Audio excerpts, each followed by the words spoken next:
everybody. Welcome back to Sentimental Pastimes. My name is Cheryl. Today I am working on Christmas Morning. This is by Diamond Art Club and the artist is the McNeil Studio. I've had this one for a couple years. My husband and I started it together and we don't have very far on it because we only work on it when we're together. So, you know, when he feels like it, put it that way. I don't work on it when I'm by myself is what I'm trying to say. So I thought I'd work on it. I talked with him about it and I said I'd really like to have it done. Try to get it done by Christmas, and so that's what we're going to do. I told him I was going to start working on it, and it's a square drill. It is, let's see, where are the stats on this one? It is a 105 by 70 centimeters, which is 41 inches by 27 inches. So it is huge, huge piece, but it's absolutely gorgeous. I fell in love with it a couple years ago. It's not on the site right now. I'm pretty sure it was around Christmas time, so I think they do take it down after Christmas. But I think they'll probably put it back up, you know, when the season gets closer. But in order, you know, I figure if I only work on my Christmas things around Christmas, they'll never get done because that's a small window of time to work on it, you know. But let's see. Did you have a nice Valentine's Day?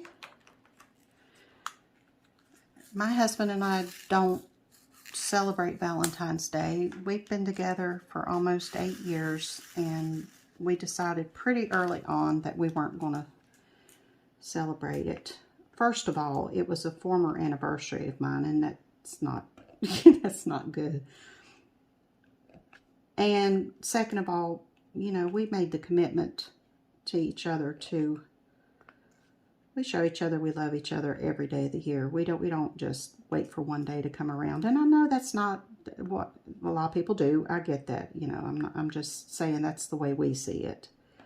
I mean, he spoils me. He's always doing something sweet for me. Like, for example, the first part of this month, he comes home with this. That just absolutely floored me, you know, and I know how serious of a decision that was for him because he's had prior marriage and, you know, prior relationships, and the only other woman's name that he has tattooed on his body is his mother's, not even the mother of his children. So, you know, which, now he did love her, don't get me wrong, but they got together too young and had kids and thought it was going to be forever. But he describes it as they grew up. And when they grew up, they just realized they didn't have that much in common. And I think that happens a lot with young couples. It did happen to me too. You know, I got married right out of high school. And that didn't, you know, I had kids. And, that, you know, that didn't work. It does, you know, it can work. And we've got high school friends who married out of high school and are still together.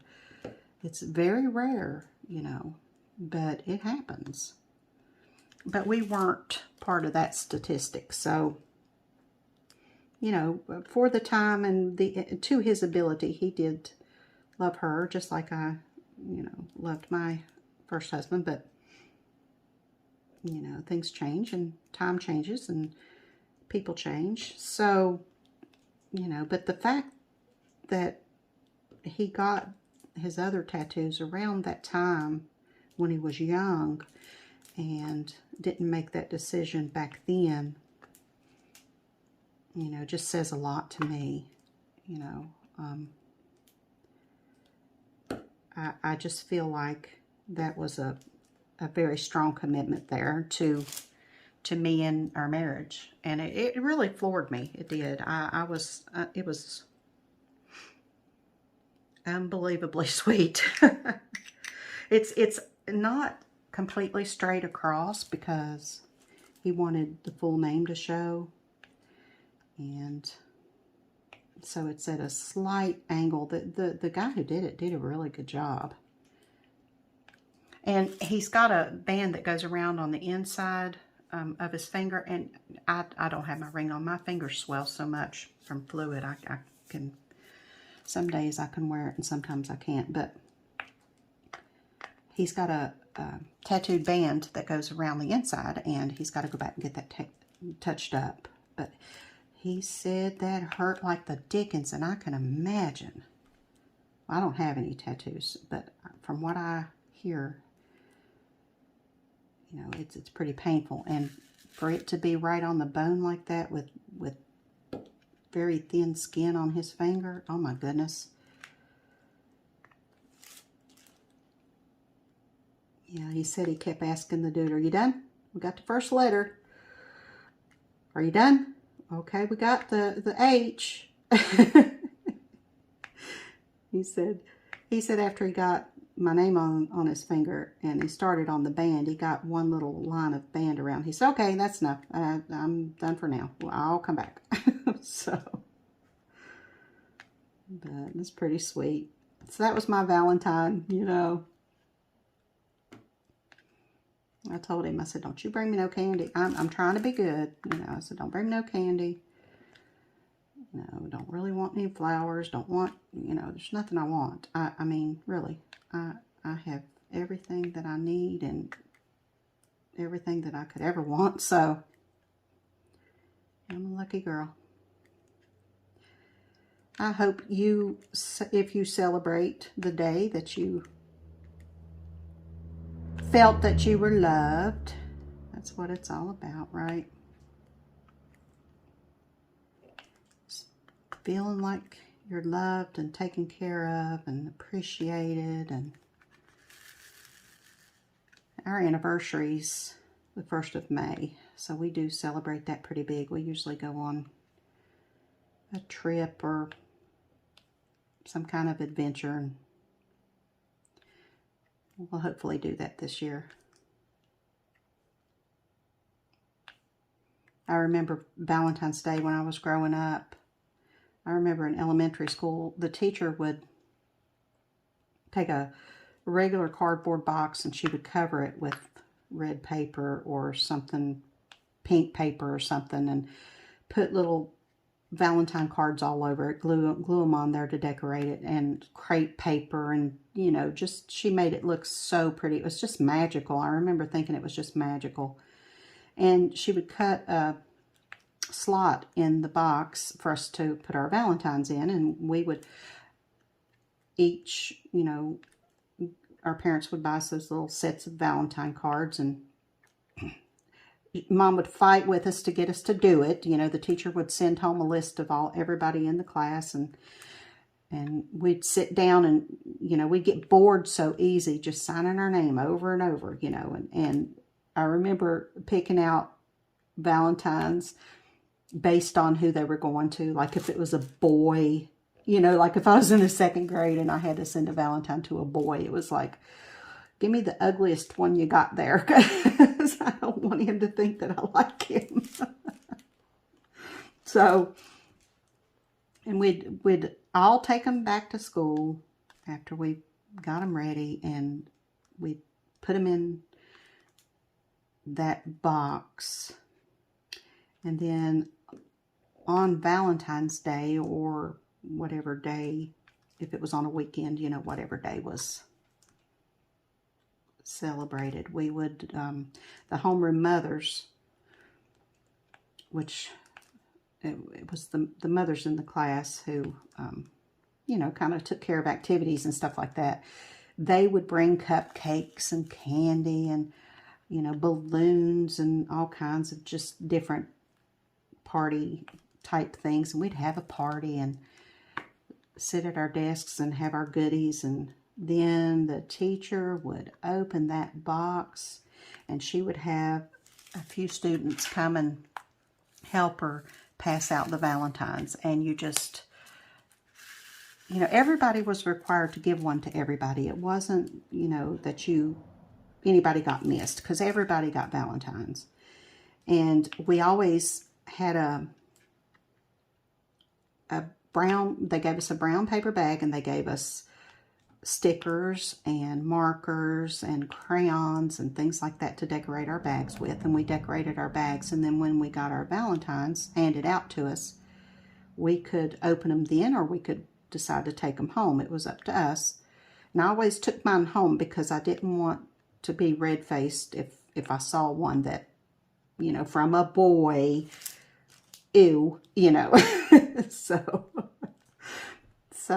we'd put all of our goodies, and they'd give us a little bag of goodies to take home with us, you know, and put all that in that bag. And that bag was such a treasure. I remember getting home and for days laying those Valentines out on the bed and just looking at them and picking them up and reading them. And, you know, they always had those cute little quirky, you know, sayings on them, like, you know,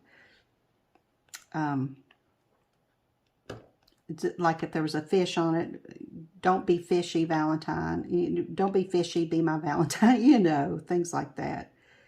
And I know a lot of you are going, yep, yep, yep.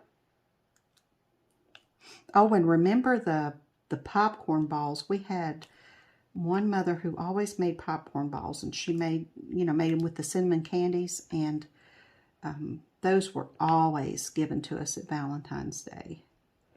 That was a big thing, is to get one of those popcorn balls. And yeah, it was a big to-do. We didn't get much classwork done that day, but it was a celebration, you know. We took time out and just celebrated with each other and socialized, and there was a lot of that went on. We had a very, very good elementary school program back then. And I'm glad that I grew up then. I'm glad that I was a part of that, you know. It was a good time to grow up.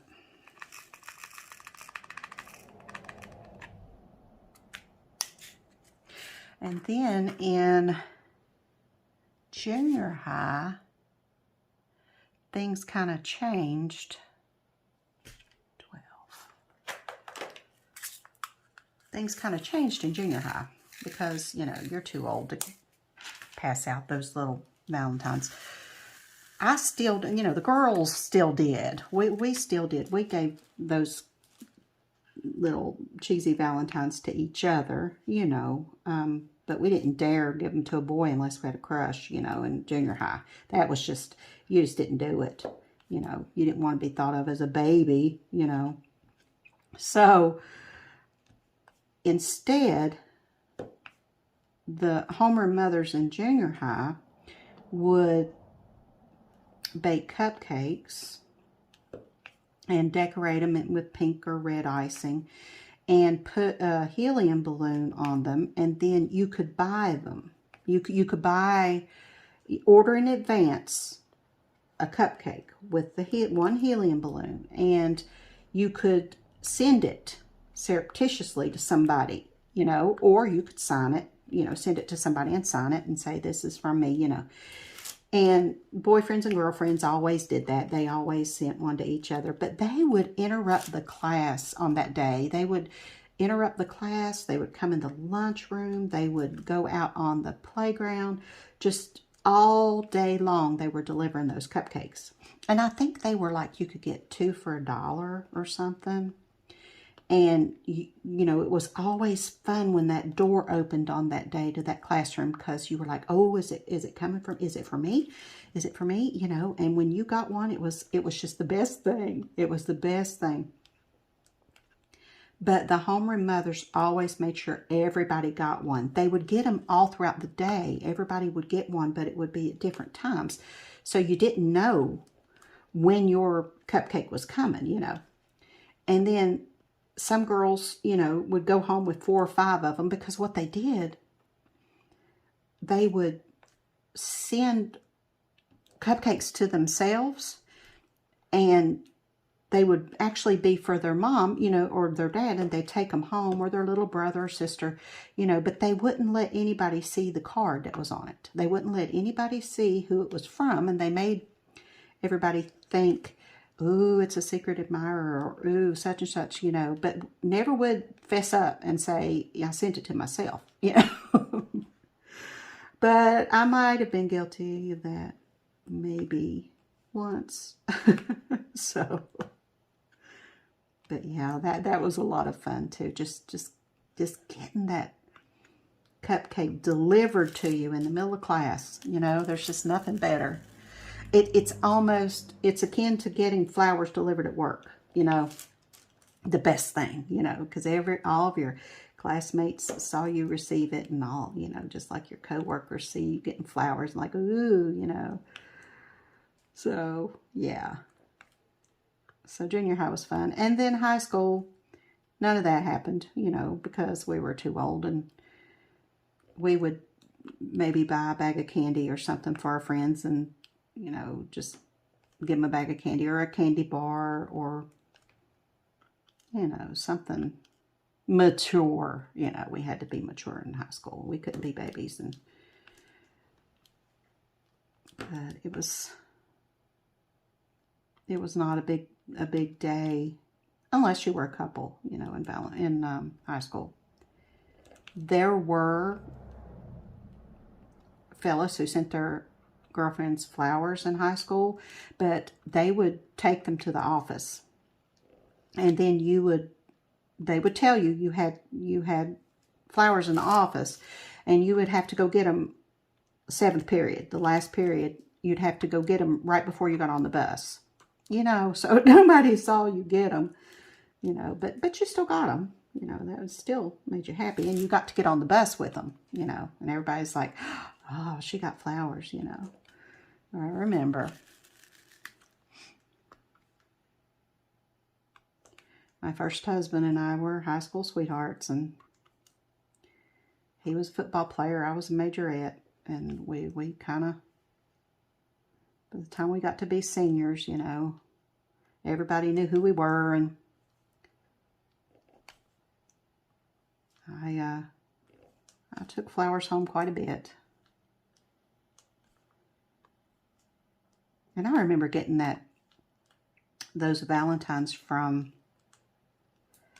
guys that had crushes on you, you know, and you were like, thank you, that's real sweet, but no. You know, and you're trying not to hurt their feelings, and, you know, and they probably stewed on that, you know, just like us girls did over the guys we were crushing on, you know. Nervous wreck and scared to death to talk to somebody, and I remember. I still didn't get out of that. I was like that with my husband. You know, when we first started talking, I was very giddy, just like a schoolgirl. I was giggling and awkward and smiling so big that my face looked goofy, you know. He still does that to me sometimes. He still does.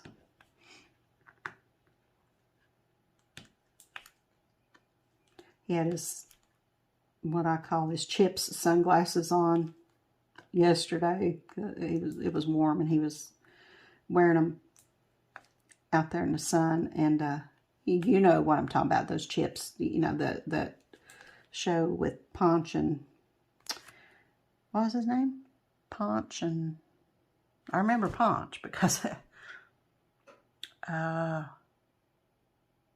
shoot, I don't remember the blonde's name.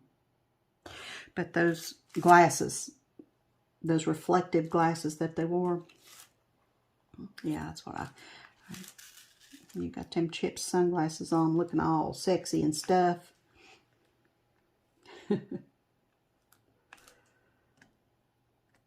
Times they have changed.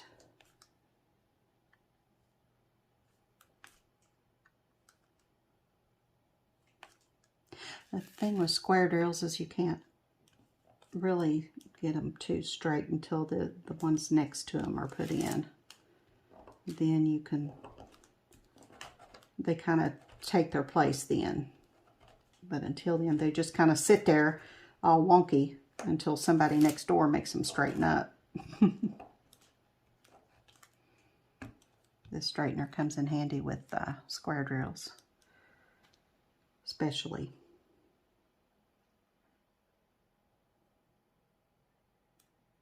Oh, missed one.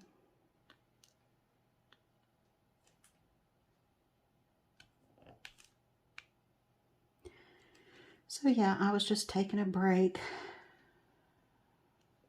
It's not like I have a lot in my craft room to do, a lot to sort through. I really don't. It's just little things like sorting the stickers and putting, you know, alphabet stickers in one place and the flower stickers in another, you know, and the scrapbook paper and, you know, put by holiday, you know, so that it's all not out at the same time. That kind of thing. And it's time consuming and it's so boring. I do like playing with my stash, but, you know, not when I feel like I don't know. It's more like work than play, you know. That's kind of what I'm trying to say. So I've been stitching and I've just been taking breaks and thought I'd diamond paint for a few minutes. I like to diamond paint at least for a few minutes every day. It just totally relaxes me and I really enjoy it. Well, I've said that 15 times. I need to stop saying that because y'all know that already.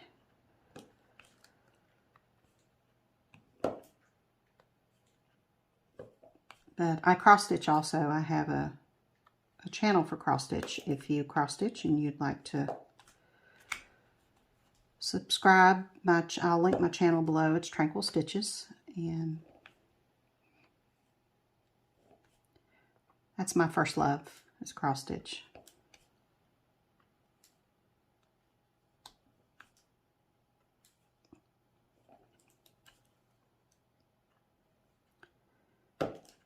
I got a new diamond painting yesterday that I want to share. I got 2 new ones, and I'll be doing that. And you'll see this one again because, like I said, we're going to try to get this puppy done by Christmas.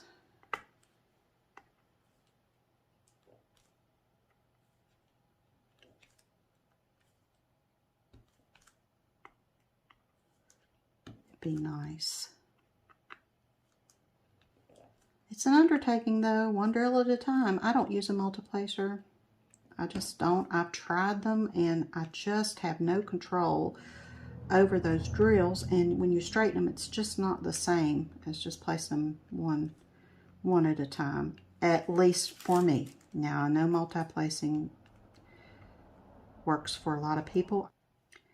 I don't know. I just can't bring myself to use a multiplacer because I can't do it right, apparently. I can't. I'm no good at it. Now, I've seen some people use multiplacers and theirs look really good.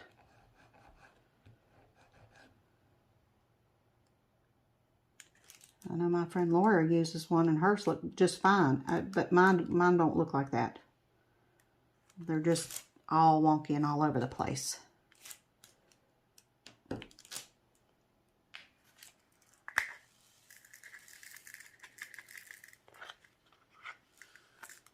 Oops. Back over here. Seriously? Okay, I'll put some snow in here and then I'll let y'all go because I got to get back to work. And get some more stuff done. It's International Hermit and Stitch Weekend, and I want to participate in that, so I might be stitching a lot this weekend. I already told my husband.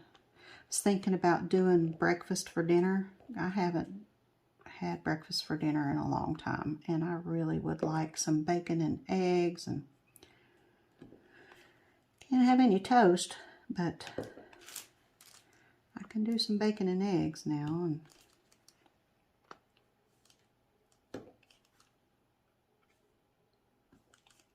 look at that snow. Cute. There is a line all the way down there. And I'll probably do that before I quit. So, thank you very much for spending some time with me today, and we'll be visiting again soon. And until then, happy diamond painting.